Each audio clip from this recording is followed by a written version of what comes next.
Di tahun 2026 saat harga memori naik, pajak pun naik dan harga gadget sampai laptop dan lain-lain mulai naik juga, masih ada satu brand yang berani ngelawan arus. Ini adalah tablet 2 jutaan yang harganya masih belum naik di awal 2026 ini. Speknya nggak disunat dan gokilnya udah dapet stylus gratis di paket pembeliannya. Padahal harganya cuma 2 juta doang. Oke, kita sambut Motopad 60 Neo.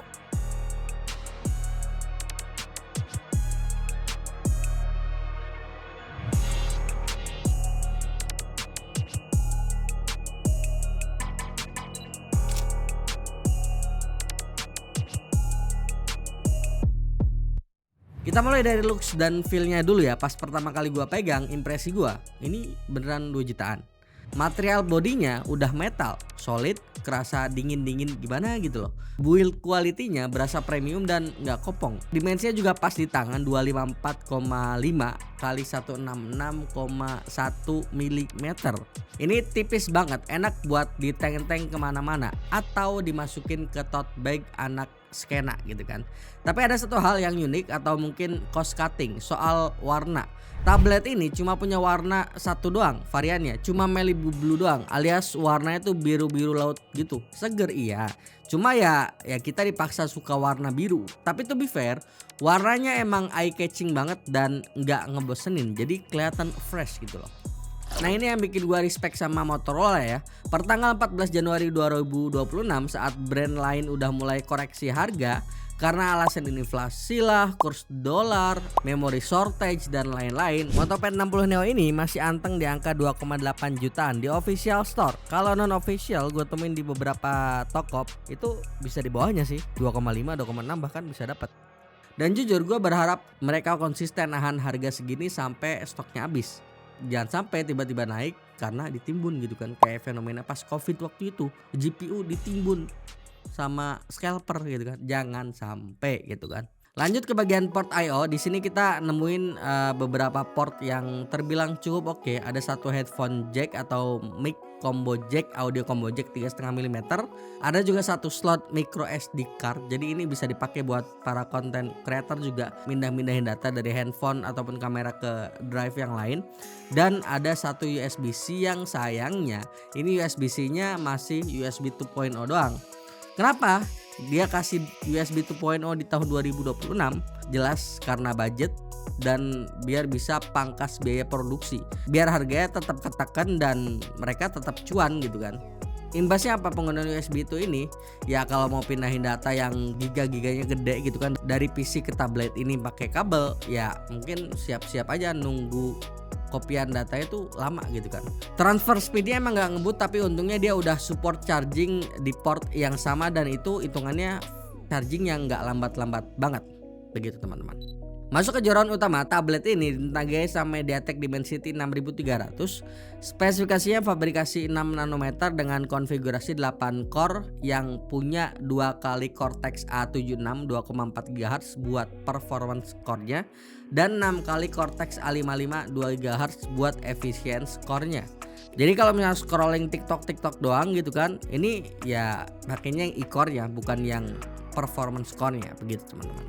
RAM-nya 4 GB dan storage-nya 128 GB. Jujur gue agak kaget ya, tablet 2 jutaan zaman sekarang di 2025-2026 ternyata ya udah dikasih standar storage sampai 128 GB. Ini ya terbilangnya cukup lega ya dan bisa nyimpan banyak file, entah itu tugas, dokumen maupun yang lainnya.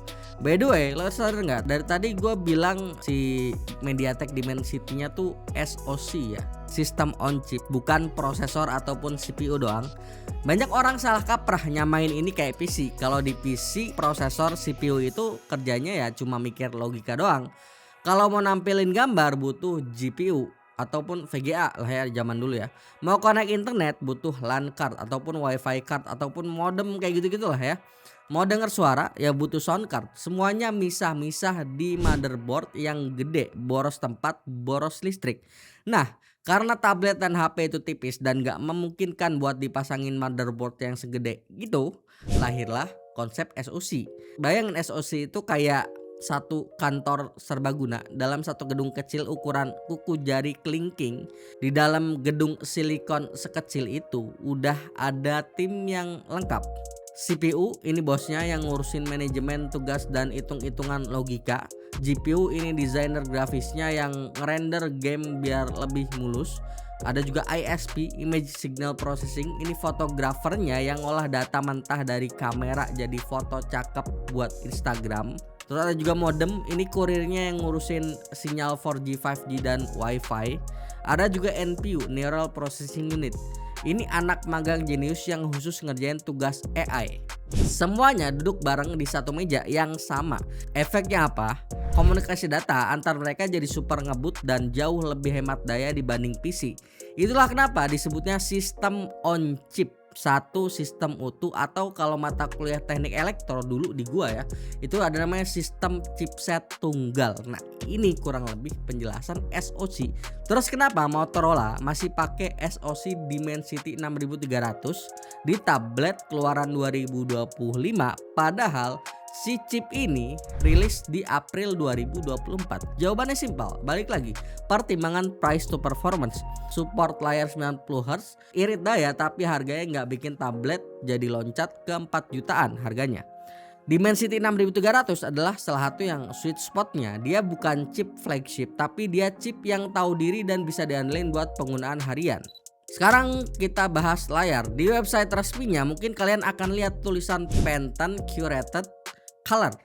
Jangan terkecoh ya. Ini banyak yang salah kaprah. Pantone Curated di sini ini menunjukkan ke warna bodinya si Malibu Blue tadi yang dipilih berdasarkan tren warna Pantone, bukan Pantone Validated yang artinya akurasi warna layarnya udah dikalibrasi standar industri desain grafis profesional. Jadi ini sesuatu yang berbeda ya teman-teman ya. Jangan sampai kalian beli ini buat color grading film Hollywood terus protes warnanya kok kurang sesuai sama standar industri gitu kan. Terus apa karena nggak ada sertifikasi Pantone Validated layarnya jelek gitu kan? Tentu enggak, speknya oke juga, 11 inch IPS dengan kecerahan up to 500 nits dan punya anti fingerprint serta punya refresh rate sampai 90Hz. Buat harga segini 90Hz itu smooth banget, scrolling sosmed, baca komik itu enak di mata. Ditambah lagi ini layarnya tuh udah support 10 point multitouch, jadi cukup responsif dan saat dipakai bareng stylusnya itu ya kerasa presisi kok.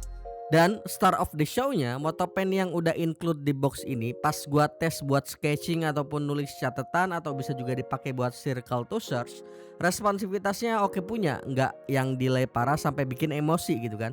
Jadi buat mahasiswa yang mau nyatet catatan dari dosen-dosen yang killer gitu kan, atau profesional muda yang mau coret-coret ide, ataupun anak di cafe yang kadang inspirasinya tuh datang dadakan dan di mana aja gitu kan, ini udah lebih dari cukup. Nggak perlu beli lagi stylus yang harganya jutaan rupiah gitu kan. Sekarang kita adu mekanik ya. Gua penasaran seberapa kenceng sih Dimensity 6300 ini dibanding kompetitor sekelasnya. Gua bandingin sama Redmi Pad 2 yang pakai Helio G100 dan Infinix Xpad 20 yang pakai Helio G88. Hasil benchmark Antutunya, Infinix Xpad 20 dapat di angka 270 ribuan poin, sementara Redmi Pad 2 dapat di angka 400 ribuan poin. Sementara Motopad 60 ini yang pakai Dimensity 6300 itu dapat di angka 530 ribuan poin. Motopad 60 Neo mimpin telak. Kenapa bisa unggul? Pertama karena arsitektur Dimensity 6300 itu jauh lebih modern dan clock speednya ini lebih optimal dibanding seri Helio G series yang masih pakai teknologi yang sejaman sama 4G. Jadi secara raw performance Motorola menang banyak di sini ya. Buat gaming, Genshin Impact ataupun Call of Duty masih playable di settingan medium dan beberapa game lain. Dan yang paling penting suhunya nih cukup adem, nggak ada thermal throttling yang bikin tablet ini punya frame drop yang parah. Baterai tablet ini punya kapasitas 7040 mAh yang saat pengujian kami sanggup bertahan sampai sekitar 12 jam penggunaan untuk pengujian skenario video playback kayak di YouTube maupun Netflix. Jadi ini tablet udah ready banget buat dipakai maraton nonton konten stand up-nya si Panji Pragiwaksono gitu ya. Lebih lanjut, selain baterai badak, tablet ini udah dilengkapi sama 4 speaker yang dioptimasi pakai Dolby Atmos. Suaranya kencang, lumayan berasa powernya. dan punya soundstage yang cukup luas untuk harga 2 jutaan. Cuma ini bassnya sama clarity-nya jangan disamain sama tablet yang harganya 10 jutaan gitu ya. Jadi kalau disamain sama harga 10 jutaan, ekspektasinya tentu sangat amat ketinggian. Tapi buat intinya drakoran, nonton film ataupun dengerin lagu yang skena gitu kan, yang nyantai gitu kan, ini udah enak dan cukup banget gitu loh. Lalu fitur lain yang wajib gue mention juga ada namanya Smart Connect. Ini fitur ekosistem yang underrated. Kalian bisa konekin tablet ini ke laptop Lenovo ataupun HP Motorola. Transfer file tinggal drag and drop, copy paste teks antar device juga cuma sekali klik. Jadi ini seamless banget buat kerja, bukan sekedar gimmick. Oke, kita masuk ke kesimpulan ya. Motorola Moto Pad 60 Neo ini bukan tablet yang sempurna emang. Kekurangannya jelas ada beberapa. Portnya masih USB 2, terus warnanya juga cuma satu, Malibu Blue doang, sampai charger bawaan yang mungkin nggak sengebut beberapa tablet flagship yang harganya di angka 5-6 jutaan. Moto Pad 60 Neo ini butuh SoC yang udah punya modem terintegrasi buat memudahkan penggunanya sih. Tapi kelebihannya, pertama, soal performa MediaTek Dimensity 6300 yang jadi salah satu yang ngebut di kelas harga 2 jutaan untuk saat ini. Kedua, tablet ini udah dapat stylus Moto Pen gratis, jadi nggak perlu lagi beli jutaan untuk sekedar beli stylusnya doang. Selanjutnya ada layar 90Hz yang enak buat dipakai berbagai kebutuhan. Selanjutnya ada Smart Connect yang ngebantu banget untuk productivity dan kenyamanan pengguna gitu loh kan. Dapat Android 15 out of the box yang bakal terus dapat update sampai Android 17 plus update security patch-nya sampai 4 tahun. Tablet lain di harga 2 jutaan belum tentu dapat.